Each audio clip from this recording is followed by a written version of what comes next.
नमस्कार। आप देख रहे हैं हॉर्नबिल टीवी। छत्तीसगढ़ की खबरों के हिंदी बुलेटिन हमर छत्तीसगढ़ में आपका स्वागत है।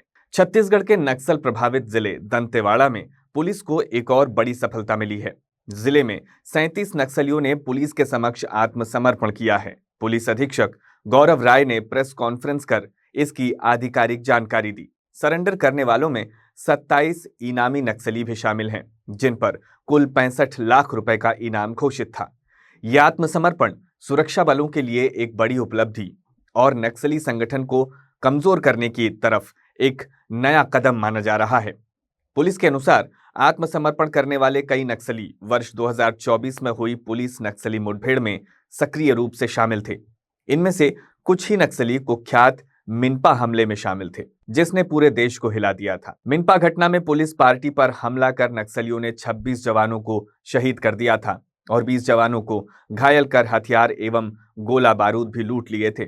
इस घटना से जुड़े एक प्रमुख माओवादी ने 36 साथियों के साथ आत्मसमर्पण कर दिया है, जो सुरक्षा एजेंसियों के लिए एक बड़ी कामयाबी है। सिर्फ दंतेवाड़ा जिले में ही पिछले 20 महीनों में 508 नक्सली आत्मसमर्पण कर चुके हैं, जिनमें 165 इनामी नक्सली शामिल हैं। इतना ही नहीं, नक्सल उन्मूलन के लिए चलाए जा रहे लोन वर्राटू अभियान के तहत अब तक 333 इनामी नक्सलियों सहित कुल 1160 नक्सलियों ने सरेंडर किया है। इनमें दंतेवाड़ा के अलावा बस्तर, बीजापुर और नारायणपुर जिले में भी सैकड़ों सक्रिय कैडर शामिल हैं। इनमें 916 पुरुष नक्सली और 244 महिला नक्सली शामिल हैं। लगातार हो रहे आत्मसमर्पण से नक्सली संगठन की जड़ें कमजोर होती नजर आ रही हैं। सुरक्षा बलों की रणनीति, बेहतर विकास कार्य, गांव स्तर पर बढ़ती जागरूकता और सरकार की पुनर्वास नीति ने नक्सल प्रभावित इलाकों में सकारात्मक माहौल बनाया है। पुलिस का मानना है कि आने वाले समय में और भी नक्सली हिंसा छोड़कर शांति का मार्ग अपना सकते हैं। आज 30 नवंबर को जिला दंतेवाड़ा पुलिस के समक्ष आज टोटल 37 माओवादी, जिसमें 27 इनामी माओवादी है। 65 लाख रुपए कुल इनाम की राशि उन्होंने समर्पण किया है। विगत 2024-25 साल जो है लगातार ऑपरेशन चलता रहा है। डीआरजी, बस्तर फाइटर, सीआरपीएफ सभी ने मिलकर लगातार ऑपरेशन किए। हमारे जिले, पड़ोसी जिले सभी जगह मिलकर, और इसी का विभिन्न मुठभेड़ भी हुई है और साथ में कई सरेंडर्स भी हुए हैं। और आप लोगों के माध्यम से लगातार हम लोगों ने अपील भी किया है सरेंडर के लिए। तो इसी के तहत आज पुनः मार्गे पुनर्वास से पुनर्जीवन जो एक अभियान चलाया जा रहा है, इसके तहत छत्तीसगढ़ शासन की पुनर्वास नीति का लाभ लेते हुए आज कुल 37 माओवादी 65 लाख के उन्होंने हथियार छोड़कर मुख्य धारा में जुड़ने का स्टेप लिया है। और इसमें मैं बताना चाहूंगा कि DRG, Bastar fighter, SIB, CRPF की 111वीं 230वीं कहानी इनका मुख्य रूप से रोल रहा।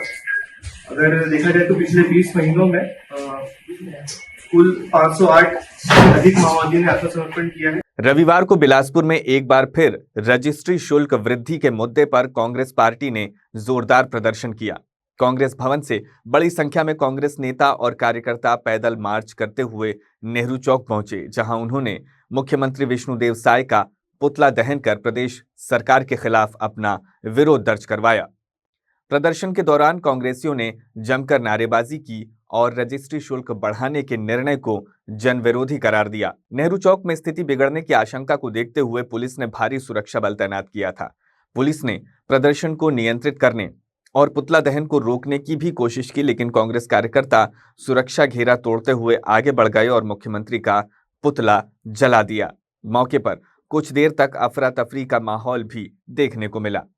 प्रदर्शन के दौरान कांग्रेस नेताओं ने कहा कि प्रदेश सरकार ने जमीन की खरीदी बिक्री में रजिस्ट्री शुल्क में अचानक कई गुना वृद्धि कर तुगलकी निर्णय लिया है, जो आम जनता के लिए भारी आर्थिक बोझ बन गया है। उनका कहना है कि मामूली प्रतिशत वृद्धि समझ में आती है, लेकिन एकदम से बड़ी बढ़ोतरी कर सरकार ने जनता पर अतिरिक्त बोझ डाल दिया है। इसी फैसले के विरोध में प्रदेश कांग्रेस कमेटी के आह्वान पर यह पुतला दहन कार्यक्रम किया गया। कांग्रेसी नेताओं ने चेतावनी दी है कि यदि सरकार इस काले कानून को वापस नहीं लेती है तो आने वाले दिनों में भी और भी बड़े आंदोलन किए जाएंगे। उन्होंने कहा कि जनता के हित से जुड़े इस मुद्दे पर कांग्रेस पार्टी पीछे नहीं हटेगी और रजिस्ट्री शुल्क में वृद्धि को हर हाल में वापस करवाया जाएगा। गौरतलब है कि इससे पहले बीते गुरुवार को भी कांग्रेस ने रजिस्ट्री शुल्क बढ़ोतरी सहित अन्य मुद्दों को लेकर बड़ा विरोध प्रदर्शन किया था। वहीं रविवार का ये पुतला दहन कार्यक्रम बिलासपुर शहर और ग्रामीण जिला कांग्रेस कमेटियों के नए अध्यक्षों के नेतृत्व में पहला प्रमुख आंदोलन रहा। पदाधिकारियों ने कहा कि आगे इस मुद्दे को लेकर बहुत वृहद स्तर पर आंदोलन छेड़ा जाएगा और जनता की आवाज को मजबूती से उठाया जाएगा। देखिए, प्रदेश कांग्रेस कमेटी के आह्वान पर जिला कांग्रेस कमेटी ग्रामीण और शहर के संयुक्त तत्वाधान में आज ये पुतला दहन का कार्यक्रम रखा गया था। सीएम का पुतला दहन किया गया है। सरकारी दरें जो जमीन की बढ़ाई गई है, सरकारी दरें जो तुगलकी फरमान के जैसे 5 गुना 10 गुना कर दी गई है, उसको लेकर के ये आज हम लोगों ने आंदोलन किया है, ये पुतला दहन किया है। मैं आप लोगों के माध्यम से आग्रह करता हूं, आम आदमी के बारे में सरकार सोचे, संवेदनशील हो जाए, क्योंकि जो उन्होंने रेट रखा है जमीनों का वो व्यवहारिक रूप से संभव नहीं है। जिस जमीन का वो रेट 1 रुपए रखे हैं, मैं आपके माध्यम से सरकार से पूछता हूं, क्या जो जमीन आप 1 रुपए का मूल्य रखे हैं, मैं आपके पास आऊंगा, आप 50 पैसे में खरीदेंगे क्या? वो नहीं खरीदने वाले, क्योंकि उनको पता है कि जमीन 20 पैसे की है। 20 पैसे की जमीन को 1 रुपए का करने वाली है जो सरकार है, आम आदमी विरोधी, मध्यम वर्गीय विरोधी, गरीब विरोधी जो सरकार है, इसका ये जो तुगलकी, ये हिटलरशाही वाला फरमान है, ये हम नहीं चलने देंगे। इनको वापस लेना होगा। छत्तीसगढ़ की गरीब जनता है, ये कोई अमेरिका नहीं है, ना हम लोग ब्रिटेन में रहते हैं। यहाँ पर गरीबी रेखा के नीचे रहने वाले कितने प्रतिशत लोग हैं, मध्यम वर्ग में कितने प्रतिशत लोग हैं। 5 गुना जमीनों का रेट कैसे बढ़ता है? कोई आकर के किसी से भी समझा ले, बात कर ले। गुरुवार को आप लोगों ने एक आंदोलन किया था, उसमें FIR हो गई थी, फिर आप आंदोलन कर रहे हैं। अगर इनको लगता है कि इस आंदोलन में भी FIR करना है तो कर दें। मांग पूरी नहीं होगी तो आगे क्या? उग्र आंदोलन होगा, पूरे प्रदेश में आंदोलन होगा, ईंट से ईंट बजा देंगे, हर हाल में विवश करेंगे कि इनको इस तुगलकी फरमान को वापस लेना हो। मैं आपके माध्यम से आज मुख्य मुद्दा छत्तीसगढ़ में जो जमीन की खरीदी बिक्री को जो 200-300% राजस्व को बढ़ा दिया गया है, उसके विरोध में आज मुख्यमंत्री जी का पुतला दहन किया गया है। छत्तीसगढ़ कांग्रेस चाहती है कि जनता को राहत देना चाहिए, 10% 20% बढ़ाना चाहिए जो हर साल बढ़ता था। एकदम से 300% बढ़ा देने से ना जमीन खरीदी हो पाएगी, ना बिक्री हो पाएगी। किसान जो जिसके घर में शादी ब्याह होता है, जिसके यहाँ मरने आने का काम होता है, किसी को व्यापार करना होता है, पूरे चीजों से किसान वंचित हो रहे हैं। ना वो जमीन इतने रेट में ना बेच पाएंगे, ना वो बड़े रेट में खरीद पाएंगे। तो कांग्रेस ये चाहती है कि इस काले कानून को वापस लेना चाहिए, जनता के हित में फैसला लेना चाहिए और जनता को सहूलियत देना चाहिए। किसान परेशान है, आप लोग गए थे कि धान मंडी? बिल्कुल, हम लोग धान मंडी 15 तारीख से धान का खरीदी राज्य सरकार ने कहा था चालू करेंगे, लेकिन मैं खुद किसान हूँ, मैं 7 एकड़ भूमि में अपने धान उगाता हूँ, लेकिन अभी तक मुझे भी टोकन नहीं मिला है। ऐसे तमाम किसान हैं जो छत्तीसगढ़ में परेशान हो रहे हैं, जिनको टोकन नहीं मिल पा रहा है। तौल में 3 किलो ज्यादा लिया जा रहा है, जबकि हम 40 किलो 41 किलो देते थे, उन लोग 43 किलो लिया जा रहा है। तो हम लोग सहकारी समितियों में कांग्रेस की मॉनिटरिंग कमेटी बैठाएंगे। हर सारी सहकारी समिति में एक कमेटी होगी जो इन सब चीजों को देखेगी और राज्य सरकार को चेताएगी कि धान खरीदी में अनियमितता नहीं होना चाहिए, किसानों का धान आसानी से बिकना चाहिए, टोकन आसानी से मिलना चाहिए। और भाजपा सरकार के ऊपर इतने आरोप लगा रहे हैं, भाजपा की सरकार की होती जाती बिहार में। आपने देखा है कि SIR के माध्यम से 70 लाख वोट बिहार में काट दिया गया। उसी तरीके से छत्तीसगढ़ में भी आशंका है कि 30-40 लाख वोट काटेंगे। ये चाहते हैं कि जो गरीब तबका है, जो कांग्रेस से कनेक्ट करता है, ऐसे लोगों का वोट काट दिया जाए और भाजपा आसानी से जीत जाए। मांग नहीं पूरी होगी तो हम इसी तरह रोड पर संघर्ष करेंगे और भारतीय जनता पार्टी को विवश करेंगे कि वो इन सब कामों को करे और जनता के हित में फैसला ले। अभी हम लोग नए नियुक्त हुए हैं। अभी प्रदेश कांग्रेस कमेटी की तरफ से जो भी निर्देश आएगा उसको करेंगे और आने वाले समय में अगर जरूरत पड़ेगी बड़े आंदोलन करने की तो उसकी भी तैयारी करेंगे। महेंद्र गंगोत्री, जिला कांग्रेस कमेटी अध्यक्ष ग्रामीण। छत्तीसगढ़ लोक सेवा आयोग परीक्षा 2024 का परिणाम दिल्ली IAS एकेडमी बिलासपुर के लिए ऐतिहासिक रहा। कुल 246 पदों में से 153 रिकॉर्ड पदों पर इसी संस्थान के विद्यार्थियों का चयन हुआ है। प्रदेश टॉपर देवेश प्रसाद साहू भी संस्थान के नियमित क्लासरूम प्रोग्राम से जुड़े रहे, जिससे संस्थान की सफलता को और मजबूती मिली। संस्थापक सौरभ चतुर्वेदी ने बताया कि इस बार टॉप 10 में 7 विद्यार्थी दिल्ली IAS एकेडमी के हैं, जबकि डिप्टी कलेक्टर के 13 चयन भी यहीं से हुए हैं।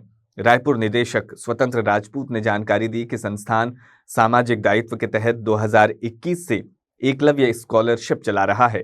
इसके माध्यम से हर वर्ष 20 छात्रों को निःशुल्क प्रवेश और 80 छात्रों को 40 से 100% तक फीस में छूट दी जाती है। अब तक 500 से अधिक विद्यार्थी इसका लाभ ले चुके हैं, जिनमें कई का चयन डिप्टी कलेक्टर, राज्य प्रशासनिक सेवा और व्यापम परीक्षाओं में हो चुका है। इस बार राजीव युवा उत्थान योजना के 2 छात्र भी चयनित हुए हैं। सफलता के उपरांत संस्थान में सम्मान समारोह आयोजित किया गया। कार्यक्रम में टॉपर देवेश प्रसाद साहू सहित डिप्टी कलेक्टर स्वप्निल वर्मा, यशवंत देवांगन, पालेश्वर साहू, चंचल पैकरा, मयंक मंडावी, डीएसपी पंकज यादव और अन्य चयनित अधिकारी उपस्थित रहे। मुख्य अतिथि एवं एससीसीएल अधिकारी हिमांशु जैन ने युवा अधिकारियों से कर्तव्यनिष्ठा और जनसेवा की भावना से कार्य करने की अपील की। इससे बेहतर कोई फीलिंग हो नहीं सकती कि आपके संस्थान से इतनी बड़ी संख्या में चयन हो और जो टॉपर्स हों वो सारे आपकी संस्थान से जुड़े हों। तो मैं ये मानता हूँ कि हम तो कोच हैं, लेकिन कोच कोचिंग देता है, विद्यार्थी अपनी कला से अपने आप को चयनित करवाता है और इन सब ने अपनी मेहनत से, अपनी योग्यता से, अपने परिवार के मित्रों के साथ से इस उपलब्धि को प्राप्त किया है।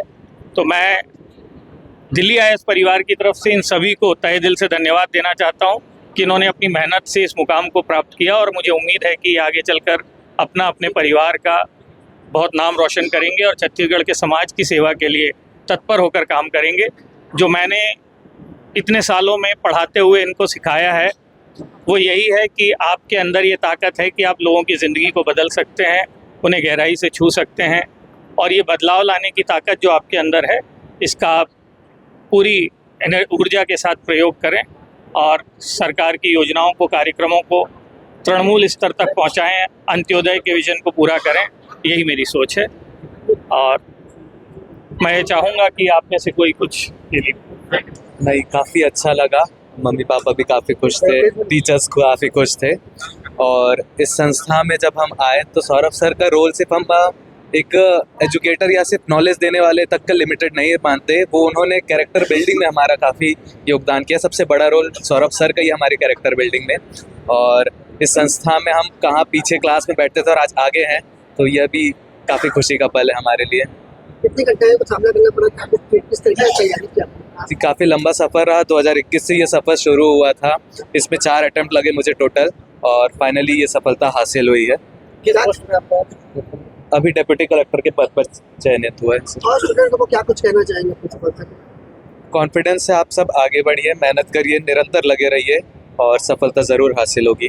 बहुत ही गर्व की बात है सर, मतलब मेरा ये सौभाग्य है कि मैं बिलासपुर ज़िले का नाम रोशन कर पाई और बिलासपुर वासियों को गर्व महसूस करवा पाई। बहुत ही लकी फील कर रही हूँ। क्या भूमिका रही? मेरा वर्तमान में मुझे वित्त सेवा अधिकारी का पद अलॉट हुआ है जी। अपने और साथियों को क्या कहना चाहेंगे? सभी को यही कहना चाहूँगी सर कि बिल्कुल हार नहीं मानना है और जिस भी डायरेक्शन में आप तैयारी कर रहे हैं उसको सुधारिए। एक अच्छे संस्था से जुड़िए, अच्छे मेंटर के गाइडेंस में केवल अपना नॉलेज के अलावा, जैसा कि मेरे सहपाठियों ने बताया, कि अपने कैरेक्टर बिल्डिंग पे भी ध्यान देना है और बस लगे रहना है, करते जाना है, फेलियर से सीखना है, मंजिल मिल जाती है। मैं बस यही कहना चाहूँगा कि आपको उम्मीद नहीं हारनी है। CGPSC और जो भी सिविल सर्विसेज का एग्जाम है, असफलता उसमें बहुत बड़ा पार्ट है। मध्य प्रदेश कैडर के IAS अधिकारी संतोष वर्मा के वायरल वीडियो ने देश भर में तीखा रोष पैदा कर दिया है। वीडियो में ब्राह्मण समाज की बेटियों को लेकर कथित रूप से आपत्तिजनक टिप्पणी किए जाने का आरोप है। इस घटना ने समाज की भावनाओं को गहराई से आहत किया है, जिसके बाद प्रदेश भर में विरोध की लहर चल रही है। इसी कड़ी में बिलासपुर में भी ब्राह्मण समाज की महिलाओं ने कड़ा विरोध दर्ज कराया। बिलासपुर में समाज की महिलाएं सिविल लाइन थाने पहुंची और IAS संतोष वर्मा के खिलाफ FIR दर्ज करने और सेवा से बर्खास्त करने की मांग करते हुए लिखित शिकायत दर्ज कराई। इसके बाद उन्होंने एडिशनल SP राजेंद्र जायसवाल से मुलाकात कर कड़ी कानूनी कार्रवाई करने की भी मांग की। महिलाओं ने कहा कि सार्वजनिक मंच से इस तरह की अशोभनीय भाषा का उपयोग किसी भी रूप में स्वीकार्य नहीं है और IAS जैसे जिम्मेदार पद पर बैठे अधिकारी से इस तरह की टिप्पणी की अपेक्षा नहीं की जा सकती। ये समाज की बेटियों का घोर अपमान है और इसके खिलाफ सख्त कदम उठाना आवश्यक है। ध्यान देने वाली बात है कि छत्तीसगढ़ सहित आसपास के प्रदेशों में सामाजिक टिप्पणियों को लेकर विवाद लगातार बढ़ता जा रहा है। इससे पहले अमित बघेल द्वारा सिंधी और अग्रवाल समाज को लेकर विवादित टिप्पणी चर्चा में रही। फिर सतनामी समाज पर टिप्पणी के मामले में आशुतोष चैतन्य को जेल जाना पड़ा। इसके बाद जांजगीर की एक महिला द्वारा संत समाज के कथावाचक पर टिप्पणी ने विवाद को पैदा किया और अब संतोष वर्मा का मामला सामने आने पर एक बार फिर माहौल गरमाने लगा है। हम लोग छत्तीसगढ़ी ब्राह्मण समाज से आए हुए हैं और जो संतोष वर्मा जो IAS हैं, उन्होंने पूरे नारी समाज का अपमान किया है। सिर्फ ब्राह्मण महिला का ही नहीं, संपूर्ण नारी समाज का अपमान किया है। और जैसे एट्रोसिटी एक्ट में प्रावधान है कि उनको जाति सूचक गालियां देने पे अंदर हो जाते हैं, ऐसे ही इनको भी अंदर किया जाना चाहिए और जब तक कोर्ट का आदेश ना हो जाए उसे बरी नहीं किया जाना चाहिए। हमारा ब्राह्मण समाज बहुत ही सुसंस्कृत और संयमी है, इसका फायदा दूसरे लोग उठा रहे हैं, तो ऐसा नहीं होना चाहिए। बिल्कुल आवाज़ हमारी दबनी नहीं चाहिए। आगे तक अपनी मांगों को लेकर थाने पहुंचे, क्या सर ने क्या कहा? वो लोग बोले कि आश्वासन दिए हैं और बोले कि आगे कार्रवाई जरूर होगी, आप लोग सहयोग पूरा करेंगे। इतने बड़े अधिकारी ने हमारे समाज की महिलाओं के बारे में इस प्रकार के अपशब्द बोल के हम सब पूरे महिला वर्ग का बहुत ही अपमान किया है। हम सब आज थाने में उनके विरुद्ध FIR कराने आए हैं। उन्होंने हमें आश्वासन दिया है, अब देखो इनका आश्वासन कहाँ तक सफल होता है, नहीं तो हम लोग आगे और भी भविष्य में इसके प्रति एक्शन लेंगे। उन्हें ऐसा नहीं करना चाहिए। स्वदेशी जागरण मंच और कैट के संयुक्त तत्वाधान में संचालित स्वदेशी संकल्प यात्रा का रायगढ़ में आगमन हो रहा है। 1 दिसंबर को जिले में निकली ये महत्वपूर्ण यात्रा स्थानीय व्यापारियों, उद्यमियों और नागरिकों में स्वदेशी उत्पादों के प्रति जागरूकता बढ़ाने के साथ वोकल फॉर लोकल और आत्मनिर्भर भारत के प्रति नई ऊर्जा का संचार कर रही है। ये अभियान व्यापारिक समुदाय के लिए प्रेरणादायी आंदोलन बनकर उभर रहा है। यात्रा का उद्देश्य स्थानीय उद्यमों और उत्पादों को बढ़ावा देना, छोटे एवं मध्यम व्यापारियों के हितों की रक्षा करना और भारतीय स्वदेशी उद्योगों के प्रति विश्वास को मजबूत करना है।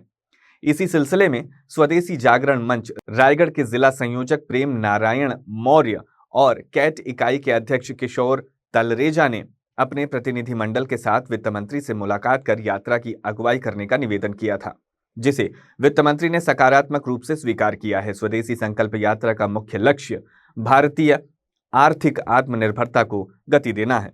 ये यात्रा देश भर में स्वदेशी विचारधारा को सामाजिक, व्यावसायिक और राष्ट्रीय स्तर पर मजबूती प्रदान कर रही है। स्थानीय प्रोटोटाइप को प्रोत्साहित करना, घरेलू उद्योगों की पहचान बढ़ाना, छोटे व्यापारियों को सशक्त बनाना और स्वदेशी उद्योगों के प्रति विश्वास स्थापित करना इस अभियान के प्रमुख उद्देश्यों में से एक है। स्वदेशी संकल्प यात्रा पूरे भारत में निकाली जा रही है और छत्तीसगढ़ राज्य में राजनांदगांव से कवर्धा होते हुए यहाँ पर पहुंची है। और हमारा उद्देश्य है कि स्वदेशी अपनाने के लिए, स्वदेशी कैसे अपनाएं, लोगों को कैसे जागरूक करें, इस यात्रा के माध्यम से लोगों को हम संदेश दे रहे हैं। हमारा प्रयास है कि स्वदेशी अगर हम अपनाते हैं, स्वदेशी उद्योग जो यहाँ पर स्थापित होते हैं उनमें उनके माध्यम से हम आगे बढ़ेंगे। आत्मनिर्भर भारत के लिए ये सबसे ज़्यादा जरूरी है और सभी से आह्वान है संकल्प यात्रा के माध्यम से और रायगढ़ स्वदेशी जागरण मंच के माध्यम से हमारा आह्वान है कि सब लोग स्वदेशी अपनाएं और देश को आत्मनिर्भर बनाने में अपनी आहुति दें ताकि देश और तेज गति से विकसित हो सके। यही हमारा संकल्प है। कितना प्रभाव पड़ेगा देश को? स्वदेशी अपनाएंगे तो सीधे सीधे अर्थव्यवस्था में लाभ तो होता ही है, आत्मसम्मान में भी बढ़ोतरी होती है, क्योंकि आत्मनिर्भर जैसी बनते हैं तो आत्मसम्मान और अंदर से जो अपना गर्व महसूस होता है वो भी एक पूरे देशवासियों के लिए एकजुटता का संदेश भी जाएगा। हमारे देश में बहुत ही गर्व की बात है कि अब हमारा देश जाग चुका है, अब वो समझ चुका है कि हमें लोकल फॉर वोकल पे ही ध्यान देना है, स्वदेशी वस्तु पे ध्यान देना है। स्वदेशी खरीदेंगे तभी हमारी अर्थव्यवस्था मजबूत होगी। जब हमारी अर्थव्यवस्था मजबूत होगी तब भारत देश मजबूत होगा। जब भारत देश मजबूत होगा तो वर्ल्ड में हमारी पकड़ रहेगी। अभी जिस प्रकार कुछ समय पहले आपने देखे ट्रम्प ने उठपटांग हम पे टैरिफ लगाया, जो कि ये न्याय संगत था, लेकिन अब हमारे देश के प्रधानमंत्री आदरणीय मोदी साहब ने जाग गए हैं और उन्होंने ये संकल्प यात्रा निकाली है कि पूरे भारत देश में लोकल उत्पादनों को बढ़ावा देना, लोकल वस्तु को खरीदना और विदेशी वस्तुओं को बाय बैक करना और देशी वस्तु को अपनाना। जय श्री राम। बस्तर ओलंपिक 2025 के संभाग स्तरीय प्रतियोगिताओं का आयोजन 11 से 13 दिसंबर तक जगदलपुर में किया जाएगा। आयोजन से पहले रायपुर स्थित सिविल लाइन निवास में उप मुख्यमंत्री अरुण साव और विजय शर्मा ने तैयारियों की विस्तृत समीक्षा की। बैठक में खेल एवं युवा कल्याण विभाग के सचिव यशवंत कुमार, संभागायुक्त डोमन सिंह, IG सुंदर राज पी सहित बस्तर संभाग के सभी जिलों के कलेक्टर और खेल अधिकारी वर्चुअल रूप में शामिल हुए। इस बार जिला स्तरीय मुकाबलों से चुने गए करीब 3000 विजेता खिलाड़ी तथा लगभग 500 नक्सल पीड़ित व पुनर्वासित नक्सली, कुल मिलाकर 3500 प्रतिभागी 11 खेल विधाओं में अपना कौशल दिखाएंगे। Athletics, football, hockey, badminton, kabaddi, kho kho, karate, रस्साकशी, volleyball, weight lifting और तीरंदाजी में मुकाबले होंगे। उप मुख्यमंत्री एवं खेल मंत्री अरुण साव ने कहा कि बस्तर ओलंपिक सिर्फ खेल प्रतियोगिता नहीं, बल्कि बस्तर के विकास, युवाओं के सशक्तिकरण और नेतृत्व निर्माण का बड़ा मंच है। उन्होंने निर्देश दिए कि आवास, खाद्य सामग्री, परिवहन, सुरक्षा, खेल प्रबंधन और सांस्कृतिक गतिविधियों तक हर व्यवस्था उत्कृष्ट हो, ताकि बस्तर ओलंपिक का सकारात्मक संदेश पूरे देश और दुनिया तक पहुंचे। वहीं गृह मंत्री विजय शर्मा ने अधिकारियों से कहा कि बस्तर ओलंपिक को यादगार बनाने के लिए सभी विभाग जिम्मेदारी के साथ काम करें। उन्होंने अधिक से अधिक राष्ट्रीय व अंतर्राष्ट्रीय खिलाड़ियों को आयोजन से जोड़ने और पिछले विजेताओं को यूथ आइकॉन के रूप में मंच पर लाने के निर्देश दिए। बिलासपुर जिले के संभागायुक्त सुनील जैन और कलेक्टर संजय अग्रवाल ने शुक्रवार को संयुक्त रूप से 3 विधानसभा क्षेत्रों में मतदाता सूची के गहन फील्ड निरीक्षण किया। अधिकारियों ने बिलासपुर, बेलतरा और बिल्हा विधानसभा क्षेत्रों के आधा दर्जन से अधिक मतदान केंद्रों का दौरा कर प्रगति की समीक्षा की और बीएलओ को आवश्यक दिशा निर्देश दिए। निरीक्षण के दौरान टीम ने शहर के गोंडपारा, बंधवापारा, बिरकोना और बिल्हा क्षेत्र के ग्राम हिर्री में घर घर पहुंचकर मतदाताओं को अभियान के प्रति जागरूक किया।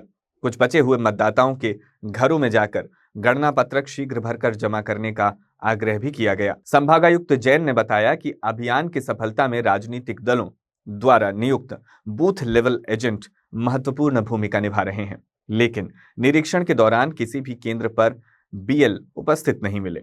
उन्होंने बीएलओ को निर्देश दिए कि बीएल को लिखित में सूचना देकर उनकी उपस्थिति सुनिश्चित कराएं। मृत या स्थानांतरित मतदाताओं के पंचनामा तैयार करते समय संबंधित लोगों के हस्ताक्षर लेना अनिवार्य बताया गया।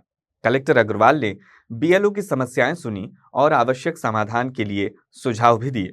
उन्होंने निर्देशित किया कि शेष बचे पात्र मतदाताओं पर विशेष ध्यान दिया जाए, ताकि कोई भी व्यक्ति मतदाता सूची में नाम जोड़ने से वंचित न रह जाए। आज के बुलेटिन में बस इतना ही। मुझे दीजिए इजाजत। देखते रहिए हॉर्नबिल टीवी।